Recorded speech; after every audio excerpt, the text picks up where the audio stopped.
Dans cette vidéo, on va déballer des lumières Philips Hue et on va voir comment passer de ça à quelque chose comme ça. Dans ce carton, on retrouve ce paquet juste ici qui contient du coup nos 2 ampoules et nos 2 plays. Donc ça va être assez intéressant, surtout pour le décor. Comme vous voyez, on a un fond blanc qu'on va pouvoir éclairer. Petit aparté d'ailleurs, n'hésite pas à t'abonner à la chaîne et à mettre un pouce bleu pour me soutenir, ça me ferait extrêmement plaisir. On va tout de suite déballer ce carton et voir ce qui se cache à l'intérieur. Dans un premier temps, on va retrouver juste ici nos 2 ampoules. Donc voici à quoi ressemble le carton des ampoules. J'ai déjà réussi à l'abîmer un petit peu juste ici. Compatible Google Home, même Alexa, vous pouvez dire à votre assistant vocal d'allumer, d'éteindre les lumières, de jouer telle atmosphère, telle ambiance. On nous dit qu'on a une autonomie de 25 000 heures. On a également un très large choix de couleurs, mais également de nuances de blanc plus ou moins chaud. Assez intéressant et assez agréable d'avoir des couleurs chaudes, comme par exemple au réveil. Notre carton contient du coup nos 2 ampoules qui ressemblent à ça. Donc on est sur des culots E27 compatibles bien évidemment avec l'ampoule que je vais vous montrer, qu'on va changer dans quelques instants. Donc ça c'est pour le premier carton et juste après on a nos 2 plays. J'ai vraiment hâte de les utiliser. C'est pareil, hein, vous pouvez choisir les tonalités de blanc ou bien les couleurs que vous souhaitez. C'est modifiable via votre application mobile. Alors ça détecte en réseau vos différents périphériques. Vous pourrez installer et mettre en place plusieurs atmosphères, mais ça on verra ça un petit peu après. C'est une application en tout cas très complète. On se retrouve avec nos plays juste ici, qui sont assez longs quand même, ça va. Et on en a du coup, comme j'ai pu vous le montrer, 2. C'est assez bien emballé.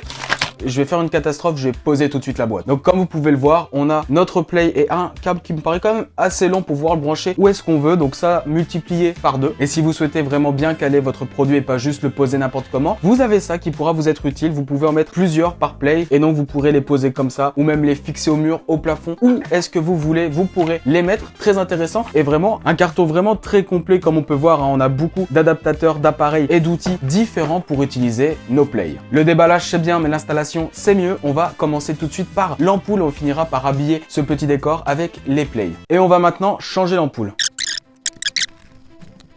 Attention. C'est allumé très correctement. On va bien sûr recadrer un petit peu cette caméra. Ce qu'on va faire, c'est qu'on va tout de suite installer les 2 autres lumières juste ici. Il va me falloir une petite rallonge pour les brancher par contre. Et après, on va tester l'application mobile et mettre différentes ambiances pour voir un peu ce dont est capable les Philips Hue. Donc on va retrouver dans un premier temps notre prise qu'on va brancher juste ici avec 3 ports qui vont nous permettre de brancher jusqu'à 3 plays. Par la suite, pour brancher notre play juste ici, on va avoir notre câble qu'on va brancher tout de suite à notre prise.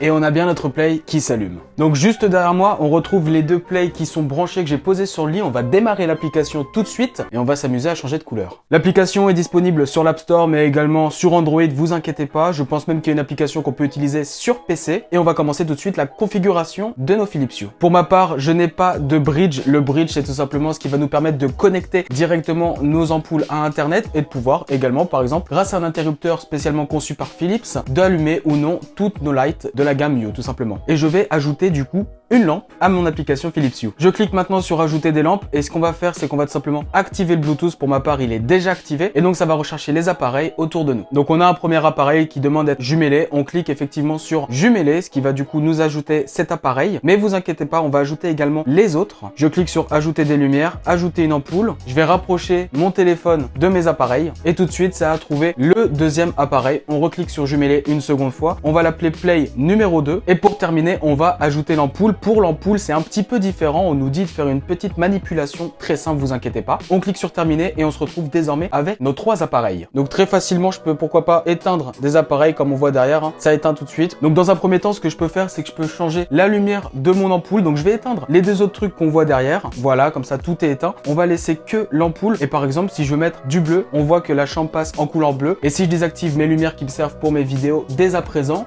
on voit tout de suite, donc ça fait extrêmement sombre, je suis désolé, c'est quelques secondes. On voit que tout est passé en bleu, je peux passer également en rouge, en n'importe quelle couleur. De toute façon, je vous laisserai tester. On rallume les lumières et c'est beaucoup mieux comme ça. Comme je vous ai dit, il y a également beaucoup de nuances de blanc, d'allant du plus froid au plus chaud. Donc ici, on est sur un blanc vraiment très froid. Et là, on passe tout de suite à quelque chose de très chaud. À vous de trouver le juste milieu ou bien tout simplement ce qui vous correspond le plus. Pour ce qui est des Hue juste derrière, je vais rallumer les lumières une nouvelle fois, c'est catastrophique. On va pouvoir faire les mêmes modifications. Donc je vais tenter 2-3 trucs et on va voir ce que ça donne.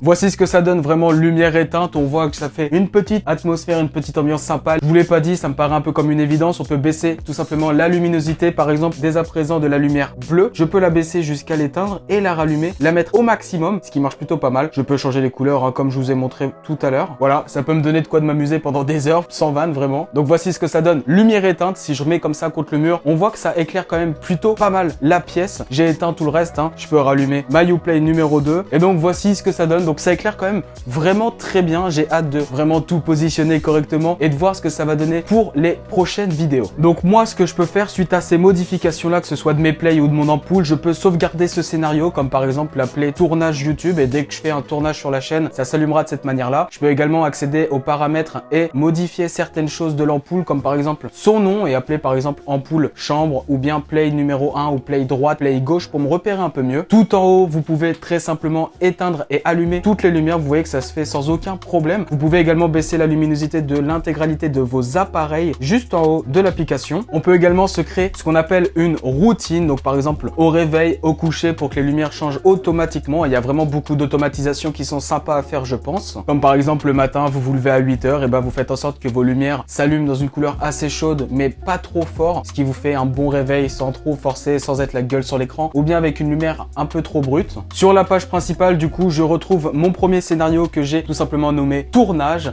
et donc quand je vais cliquer dessus, ça va tout simplement m'allumer mes lumières comme je les ai configurées. Vous avez également une grosse galerie de scénarios différents avec ce que vous voulez, un mood plutôt chaleureux, un mood plutôt froid, été, hiver, ce que vous voulez. Ici par exemple, on va tester le mood coucher de soleil, et donc en cliquant sur coucher de soleil, j'ai le nom du scénario ainsi que les différentes couleurs utilisées pour vraiment être dans ce mood. J'espère en tout cas que cette petite démonstration vous aura plu. Si c'est le cas, n'hésitez pas à vous abonner, à liker. Je vous referai sûrement une autre vidéo sur comment bien éclairer ces vidéos lors du tournage. C'était Simon et moi je vous dis à la prochaine. Ciao!